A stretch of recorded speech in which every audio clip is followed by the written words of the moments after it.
दोस्तों, कितना पैसा मिलने वाला है, कितना पैकेज, कितना राहत मिलने वाले हैं होटल में काम करने वाले उन सभी वर्कर्स को, उन सभी कर्मियों को जो होटल में काम करते हैं। गवर्नमेंट ऑफ इंडिया ने 20 लाख करोड़ का घोषणा किया है। इसमें कितना पैसा होटल में काम करने वालों को मिलने वाला है?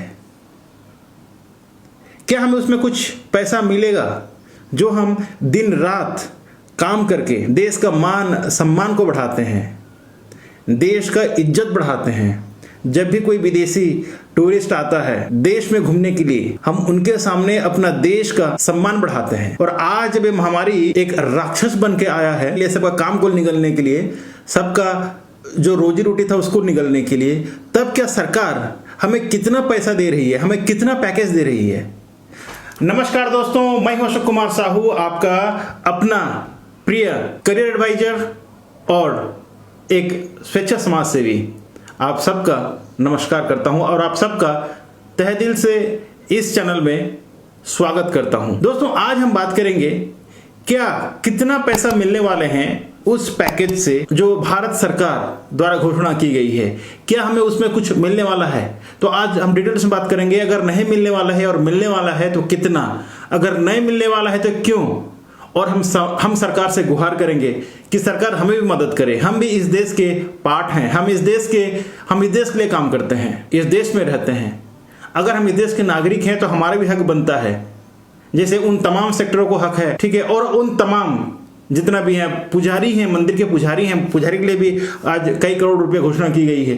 तो देखते हैं कि हमें कितना मिलने वाला है, क्या हमें कुछ राहत मिलेगी? मेरा तो सरकार से मांग है कि हमें कुछ आर्थिक मदद दी जाए सभी होटलियर्स को जो होटल इंडस्ट्री का नींव हैं। मान लीजिए बड़े बड़े मैनेजर्स जो हैं उनको कोई फर्क नहीं पड़ेगा, लेकिन उनका क्या, जो होटल में वेटर हैं, हाउसकीपिंग अटेंडेंट है, जो छोटा कर्मी है, जिनका सैलरी 10 से 12 हजार रुपये होता था और कहीं ना कहीं उनको टिप और सर्विस चार्ज मिलके थोड़ा अच्छा खासा पैसा कमा लेते थे, 12-15 हजार रुपये अपना जीविका निकाल लेते थे, अपना जीवन बिताते थे। लेकिन आज आलम यह है कि उनके पास 1 रुपया भी नहीं है और कोई सहायता भी नहीं है। और बातें यहां पर आ चुकी है कि बहुत लोगों को नौकरी से निकाला भी जा रहा है, और जो नौकरी से निकाल रहे हैं वो कहां जाएंगे? अब बात करते हैं जो विदेश में हैं। विदेश में सर, मैं जानता हूं विदेश में कितना पैसा मिलता है एक वर्कर्स को, एक वेटर को सिर्फ 20 से 25 हजार रुपये मिलता है तनख्वाह। वो जाते हैं वहां पर ताकि उनका करियर अच्छा बन जाए। अब तो कई ऐसा स्टूडेंट हैं जो रिसेंटली होटल मैनेजमेंट पास करके बाहर काम करने गए थे और 3-4 महीने के बाद लॉकडाउन शुरू हो गया।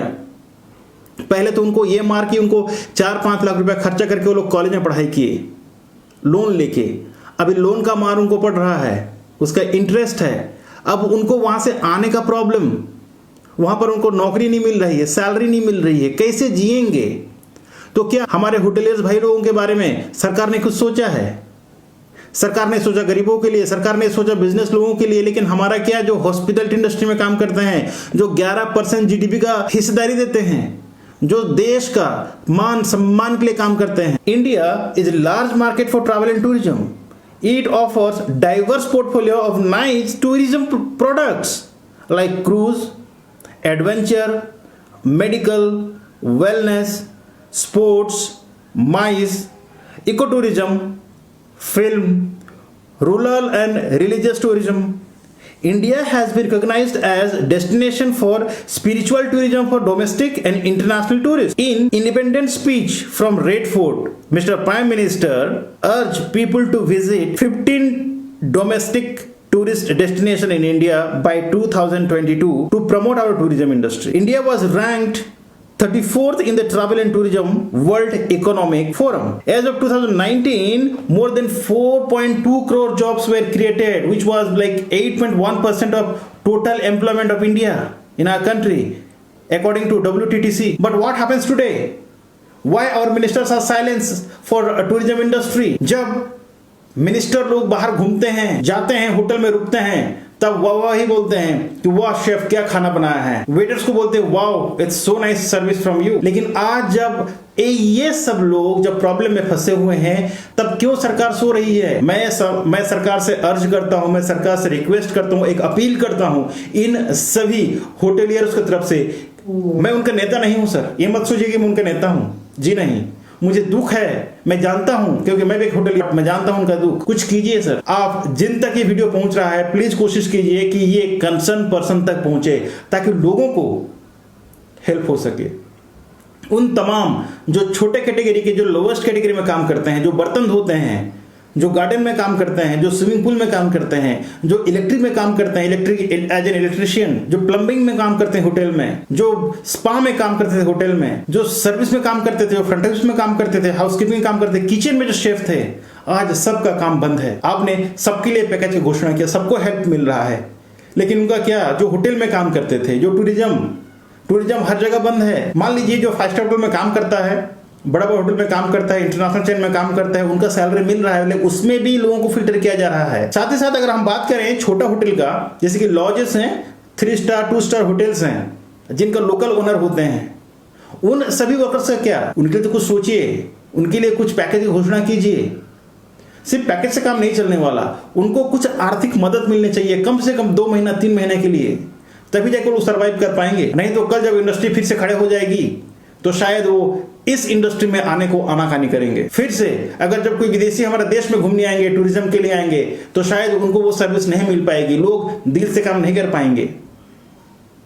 और आलम ये भी हो सकता है कि बहुत लोग इंडस्ट्री को छोड़ सकते हैं, क्योंकि खाने समय जब लोग रुकते हैं तब तो बहुत वाहवाही करते हैं, जब इस तरह का जब पैंडेमिक आता है तब सब लोग इस इंडस्ट्री को भूल जाते हैं, और शायद आज भी यही हो रहा है। तो क्या सरकार सुन रही है हमारी बातों को?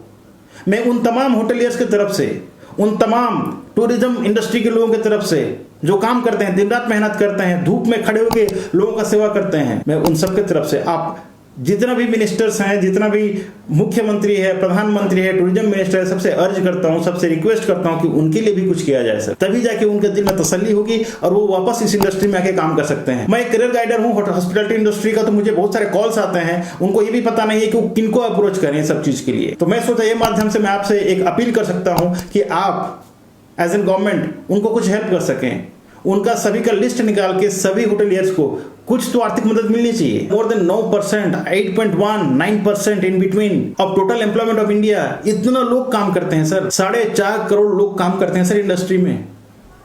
उनके लिए कुछ सोचिए। अगर आप कुछ पैकेज घोषणा करेंगे, इंडस्ट्री को डेवलपमेंट करने के लिए करेंगे, मैं मानता हूं, लेकिन अभी क्या, जब वो लोग भूख मर रहे हैं, जब उनको पास कोई काम नहीं है, अभी तो कुछ आर्थिक घोषणा करना चाहिए सर।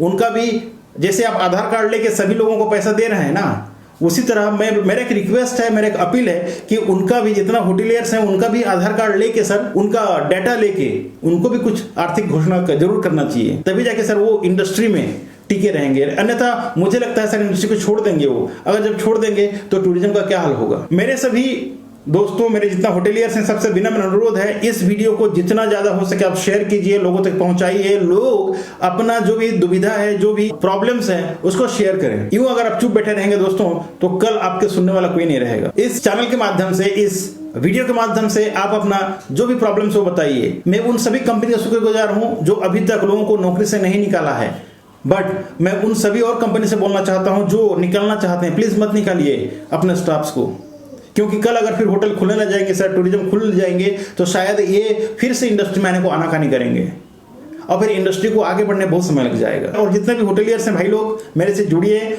हम एक साथ मिलकर सरकार को रिक्वेस्ट करेंगे कि होटलियर्स को कुछ हेल्प मिल सके। मैं आप सबका कमेंट का इंतजार करूंगा। आज के लिए बस इतना ही, मुझे दीजिए इजाजत। कल एक नया सोच के साथ फिर से मैं आपसे मुलाकात करूंगा। तब तक के लिए आप रखें अपना ख्याल, और जिस तरह से कोविड इतना स्प्रेड हो रहा है, मेरा आप सबसे रिक्वेस्ट है, अर्ज है कि आप सब लोग अपना ख्याल रखें और हाथ धोते रहें, मास्क पहन के चलें, सैनिटाइजर हर समय लगाते रहें, सैनिटाइजर का इस्तेमाल बिल्कुल ना छोड़ें, और अपना ख्याल रखें, साथ ही साथ अपना फैमिली का ख्याल रखें। Thank you so much. जय हिंद।